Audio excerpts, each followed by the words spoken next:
Baik, hari ini kita akan membahas tentang pemodelan ya.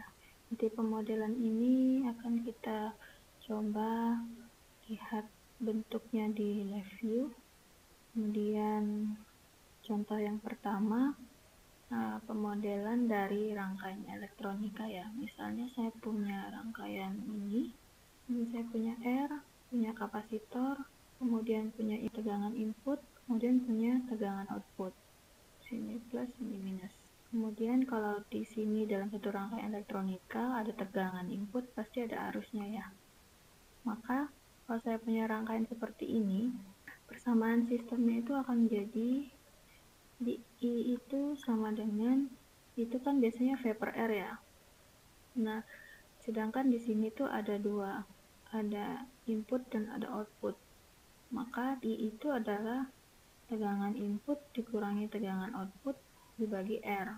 Kemudian untuk tegangan output di sini kan berarti ada hubungan antara resistor dan kapasitor yang dihubung seri ya.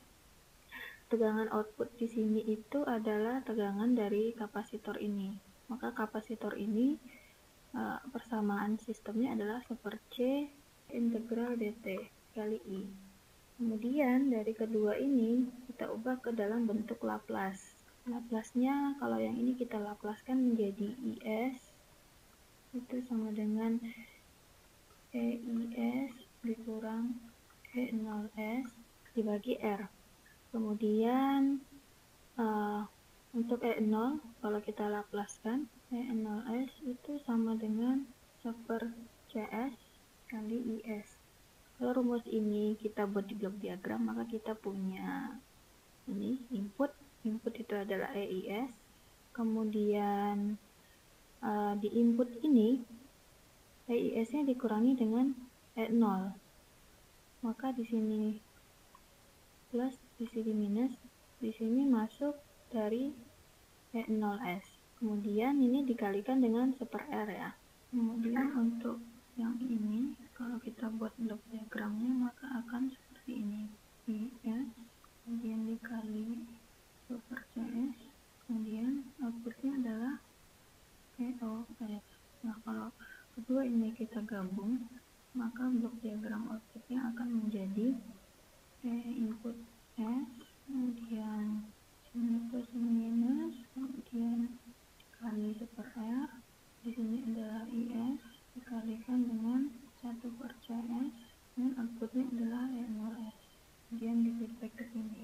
Nah, kalau kita buat fungsi transfernya, E output S per E input S itu sama dengan 1/RCS tambah 1.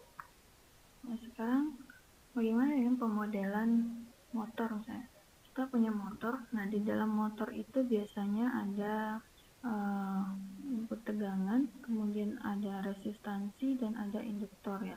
Kemudian untuk menggerakkan motor itu, misalnya motor saya seperti ini ada namanya omega M atau angular, kemudian di sini resistansi dalamnya, dan ini adalah indukansi motornya. Kemudian ini adalah tegangan inputnya. Nah, di dalam motor itu biasanya itu ada namanya magnetnya, kemudian ada koil, ada brushnya kalau untuk motor brush, kemudian ada shaftnya, ada encoder, kemudian ada inertial massnya. Ini koefisien motor biasanya. Nah, bagaimana kalau motor ini kita modelkan? Jadi kalau persamaan elektrikal ini, pertama Vm itu adalah Rm kali IM ditambah Lm kemudian ditambah Km omega M. Kemudian kalau ini kita geser ke kiri, maka persamaannya menjadi Rm IM ditambah Lm IM S. Ini ditaruh ke kiri dan diubah ke dalam Laplace untuk menghilangkan ini. Ini dihilangkan, maka Laplace-nya ini menjadi S. Kemudian ini sama dengan Vm dikurang Km omega M.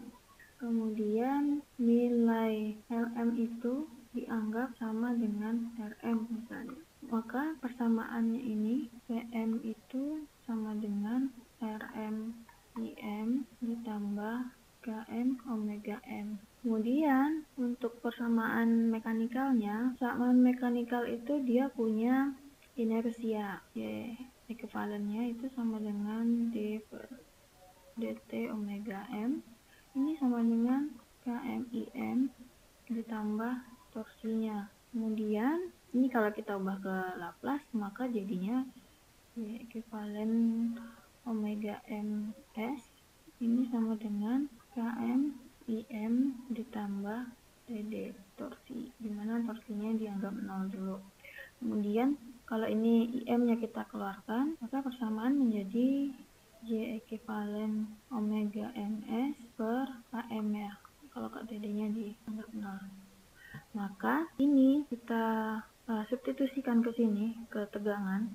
Kalau kita substitusikan tegangan, ini fungsi transfer kita itu adalah Vs, nya itu sama dengan Km per J ekuivalen dari Rms ditambah K kuadrat M. Ini adalah angular velocity per tegangannya. Nah, kita mau cari angular velocity-nya.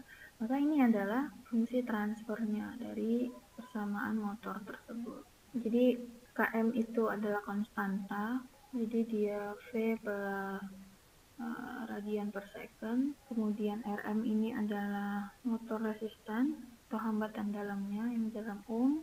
Kemudian J ekuivalen itu adalah momen inersia ekuivalennya. Ini itu satuannya kilogram dikali meter kuadrat ya. Ini tuh J ekuivalen itu sama dengan Jm. Nah, J ekuivalen itu sama dengan inersia motornya. Nah, untuk Jm itu adalah momen inersia motor. Kemudian omega M ini adalah angular velocity dan Vm itu adalah tegangan motor. Nah, sekarang kalau kita mau mengubah ini, melihat ini ke dalam transfer fungsi, kita mau lihat secara simulasi di live view seperti apa. Jadi kita buka dulu live view-nya, kemudian saya langsung blank VI saja, bisa create project juga. Ini saya Ctrl T. Ya, jadi di sini adalah front panel dan ini blok diagramnya. Jadi kita kalau program di sebelah sini. Jadi tadi kalau misalnya saya punya persamaan motor itu adalah seperti yang tadi kita cari. Ini bagaimana kita mau melihat fungsi transfernya di live view ya. Jadi pertama, jadi saya ambil kontrol simulasi, kontrol desain, model konstruksi, kemudian yang ini saya ambil sisa simbolik. Jadi tinggal klik kanan kontrol, di sini klik kanan kontrol, ini numerator, denum, kemudian di sini dan ini variabelnya juga klik kanan kontrol. Kemudian setelah itu kita display fungsi transfernya, kita draw fungsi transfer. Jadi transfernya ke sini, transfer modelnya. Kemudian ini adalah equationnya. Nah, kemudian di front panel ini kan ada numerator, ada denumnya. Bagaimana caranya kita mengisi ini semua variabel-variabelnya? Ini harus kita masukkan ke dalam for loop dulu biar bisa berulang selama ini nggak di stop. Kita lihat kontrol stopnya, tombol stopnya di sini. Nah, tadi kalau di motor itu kita punya variabel Vm, Km, kemudian J inersia, ada Rm, ada Rs sama omega M. Nah, variabelnya di sini kita masukin saja. Ini seperti ini. Jadi ini diklik dulu. Saya mau ditambah variabelnya. Kemudian ditarik Vm, kemudian ada Km, kemudian saya punya Rm, saya punya J ekuivalen, kemudian saya punya omega M, numeratornya di atas ya. Fungsi transfernya itu adalah Km, kemudian outputnya itu adalah J ekuivalen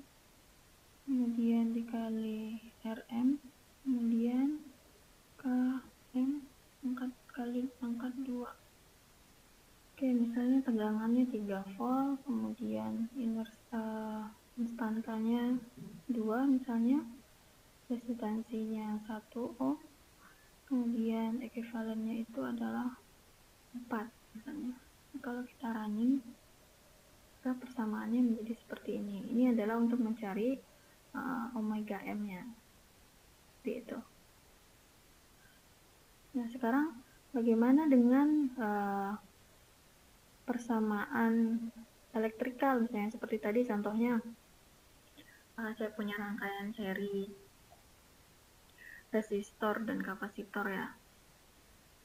Terus ya tinggal saya ubah ininya saja, parameternya. Nah, parameternya kan kita punya E0, kemudian kita punya E input, kita punya I, S, kemudian kita punya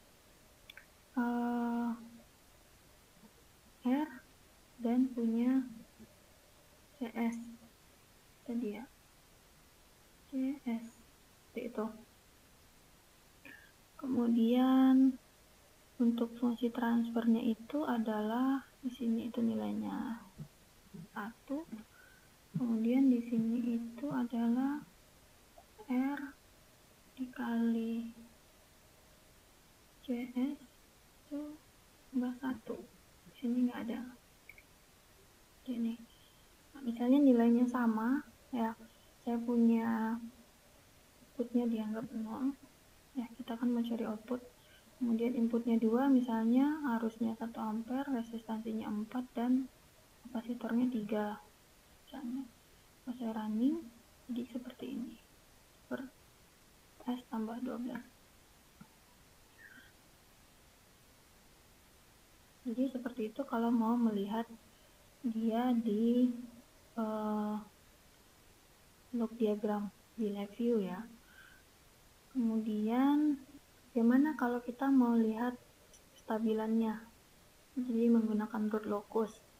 Nah, kalau misalnya kita mau plot root locus ya, yang ini berarti kan kita punya bukan feedback control juga ya, belum ada kontrol gainnya juga, hanya ini di sini control design, dynamic karakter, kemudian root locus ini.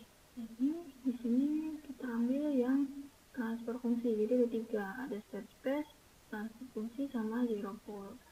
Kita ambil yang transfer fungsi, ini kita ambil transfer fungsinya yang ini, kemudian kita plot ke kanan indikator, kemudian ini informasinya kita keluarkan ya. Jadi seperti ini kita running, posisi akarnya itu ada di sebelah kiri semua nih, dari minus 10 sampai tak hingga. Nah, kalau seperti ini kita kendalikan, maka ini bisa dikatakan sistemnya ini akan selalu stabil, jadi ini bisa dikendalikan. Seperti itu contohnya kalau diubah ke root locus.